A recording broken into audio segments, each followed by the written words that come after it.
गाँ गाँ चल घर घर चल बीजेपी ये पदयात्रा क्षमता हासिल पाई नुहे बरं समाजर ओबीसी वर्ग को सेमानक अधिकार देबा पाई एही जनजागरण पदयात्रा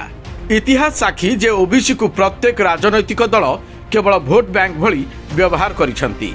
हेले एबे मोदी सरकार सेमानकु देबे सेमानक संवैधानिक अधिकार एथिपाई प्रधानमंत्री नरेंद्र मोदी आह्वान क्रमे पारादीप निर्वाचन मंडलीर बीजेपी नेता संपद स्वाई और जगतसिंहपुर जिला ओबीसी मोर्चा सभापति सुब्रत बारी नेतृत्व में आरंभ होईछि जनजागरण पदयात्रा।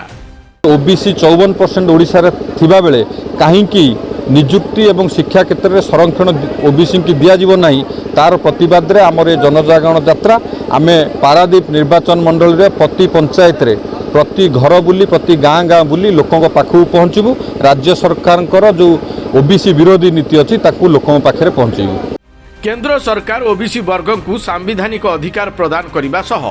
27% संरक्षण प्रदान करिसेंती हेले राज्य रे एहार ओलटा देखा मिली। शिक्षा स्वास्थ्य और निजुक्ति क्षेत्र में ओबीसी वर्ग को संरक्षण देबारे राज्य सरकार विफल होइछंती।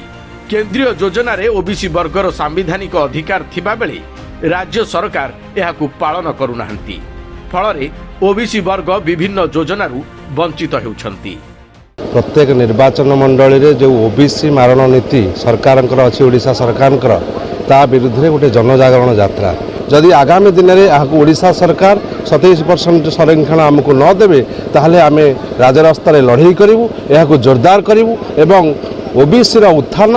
विजु जनता दल पतन यह कार्यक्रम करके देखिदेव। विभिन्न राज्य रे मंत्री मुख्यमंत्री ठारू आरंभ करी देशर प्रधानमंत्री और राष्ट्रपति पदरे ओबीसी वर्ग को नेतृत्व प्रदान करी बीजेपी प्रमाणित कर देइछि जे सेमाने ही वास्तव में हेउछंती ओबीसी वर्गर शुभचिंतक। तेबे राज्य सरकार को ओबीसी मारण नीति विरोध रे आरंभ होइथिबा एही पदयात्रा को जनसमर्थन मिलुथिबा बेले राज्य सरकार को पई यह चेतावनी पलटिछि।